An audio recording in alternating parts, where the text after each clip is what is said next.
आधार card के बारे में क्या व्यूज़ हैं आपके, क्या सोचते हैं उसके ऊपर? एक अच्छा डॉक्यूमेंट्स है, मैंडेटरी होने चाहिए ऐसे डॉक्यूमेंट्स।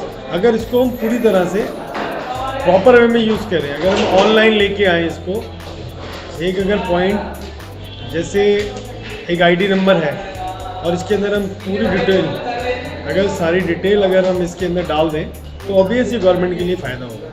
लेकिन अगर इसका यूज़ या इसको ऑनलाइन नहीं कर पा रहे पूरी तरह से तो फिर बेनिफिट नहीं होगा। ये तो फिर ऐसे ही आईडी प्रूफ की तरह चलेगा जो भी फेक अवेलेबल हो सकता है।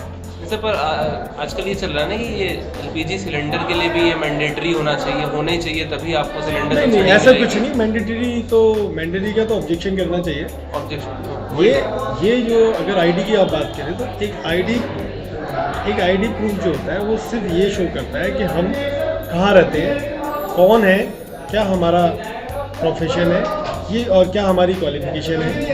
या अगर इसमें और भी चीज़ें आप जोड़ सकते हैं, एक पिन आपने नंबर बना दिया, उसके अंदर आप जोड़ सकते हैं। ये सारी चीज़ के साथ आप मेरी व्हीकल नंबर इसमें डाल सकते हैं, मेरा जो टिन नंबर है वो मेंशन कर सकते हैं, जो प्रॉपर्टी से रिलेटेड मेरी जो गवर्नमेंट से रिलेटेड मेरे डॉक्यूमेंट्स हैं, मेरी पर्सनल लाइफ से वो करता है, आप उसको देख सकते हैं। लेकिन फिर इसको आपको यूज़ करना पड़ेगा गवर्नमेंट पर्पज़ के लिए। कि जैसे अगर आप देखें लेटेस्ट में एक सॉफ्टवेयर आया है ट्रैफिक पुलिस के पास, जब वो व्हीकल नंबर डालते हैं तो उसमें सारा डिटेल अपडेट हो जाता है ना। तो ऐसे ही अगर हम इसको यूज़ करें तो मे बी ये हमारे लिए आगे जाके बेनिफिट वाला हो। अभी तक आपके हिसाब से इसका कोई बड़ा यूज़ सामने नहीं आया? अभी अगर देखें आप तो जैसे पहले वोटर आईडी कार्ड था, अगर आप देखें जैसे वोटर आईडी कार्ड था बिल्कुल उसी तरह से, क्योंकि अगर हम वोटर आईडी कार्ड का नंबर डालें तो उसमें मेरा नाम, एड्रेस सब कुछ आज भी आता है, और अगर आधार कार्ड का डालें तो उसमें भी आता है। तो दो एक सेम चीज़ें आपने बनाई, क्या बेनिफिट क्या है? किसी में कुछ तो अलग चीज़ है ना। अगर आप किसी से ऊपर किसी चीज़ को लेके आने चाहते हो या जिसको मैंडेटरी बना रहे हो तो वो अपने अंदर कंप्लीट तो हो। अगर आप मेजॉरिटी की एज 18 ईयर करते हैं तो वो आपने मेडिकली, फिजिकली और सोशली सारा पहले चेक किया है कि हाँ 18 साल की एज में बच्चे को इतनी समझ हो जाती है कि वो अपना वोट भी यूज़ कर सकता है या वो किसी और के साथ अपनी लाइफ भी जी सकता है। तो ऐसे ही आपको ये करना पड़ेगा कि अगर आप कोई पॉइंट ऐसा लेके आ रहे हैं तो भाई उसे कंप्लीट करो।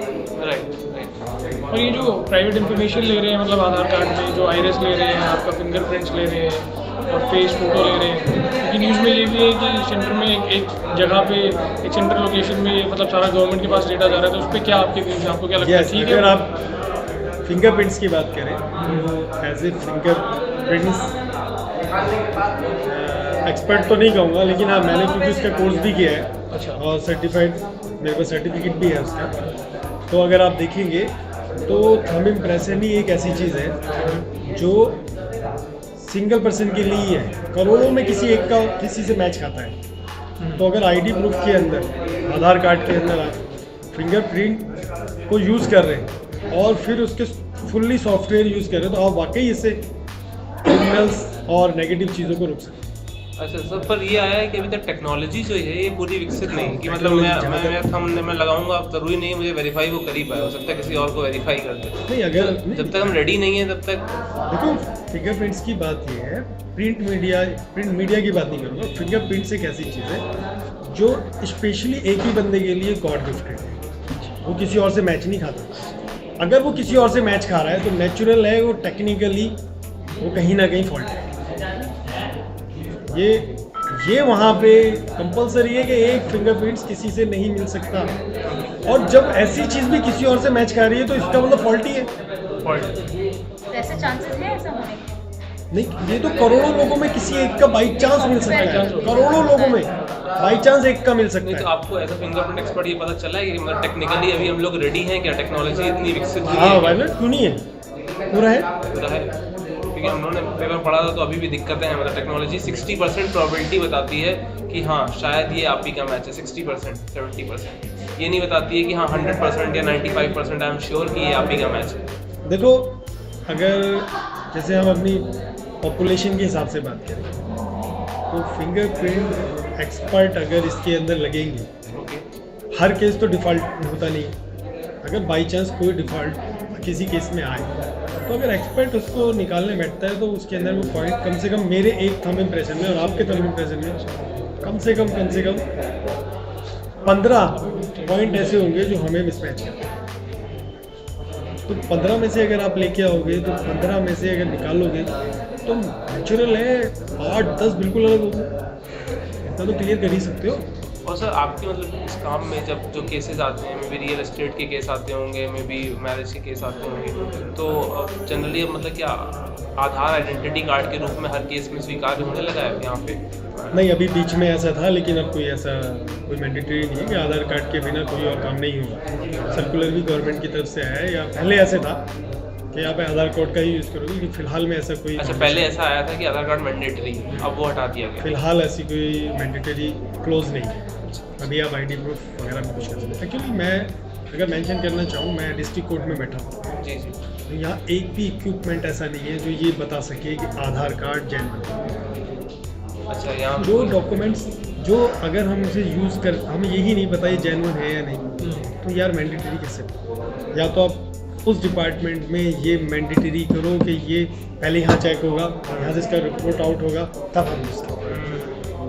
हाँ, मतलब वही कहने की बात आपकी होगी, क्योंकि एग्जिस्टिंग आईडीज पे जैसे जिस किसी के पास पैन कार्ड अगर वो पहले से ही गलत बना हुआ है, जिसका आइडियोलॉजी है, जिसने आइडियोलॉजी जो आइडिया लेके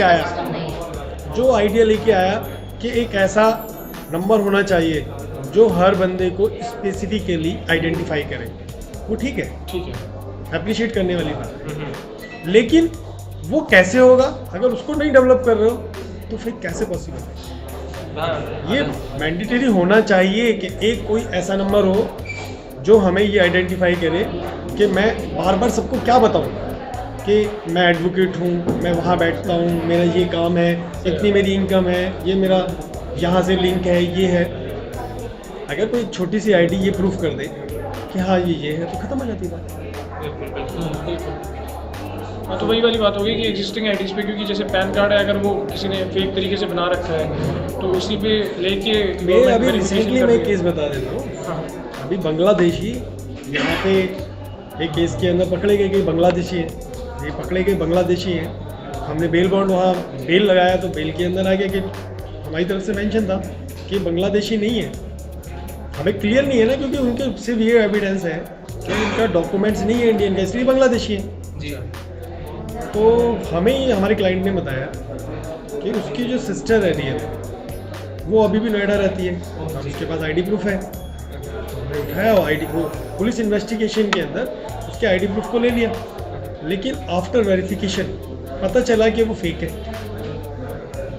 अब मेरे लिए तो वो जेन्युइन है, मैंने जो देखा है मेरे लिए तो जेन्युइन है। अब पुलिस कोर्ट के ऑर्डर के बाद पुलिस ने जहाँ से भी वो इशू हुआ अथॉरिटी से, वहाँ जाके चेक कराया, और क्योंकि वो पुलिस है इसलिए इजीली करवा पाए। और अगर एक आम आदमी को तो नहीं करवा पाएगा, वो इजीली करवा पाए। पता चला कि फॉर्म वो एज इट इज़ है, बिल्कुल वहीं से बना हुआ है, लेकिन वो किसी और का आईडी, किसी और का नाम है, फोटो इसका है। तो कैसे आप एक्सप्लेन? और कुछ नहीं है, सिर्फ यही है कि आप बनाओ, बहुत अच्छा है, लेकिन उसको कम से कम कंप्लीट तो करो। अभी तो फोटो ही नहीं पता किसका फोटो लग के आ रहा है, फिंगरप्रिंट्स की तो बात ही छोड़ो यार।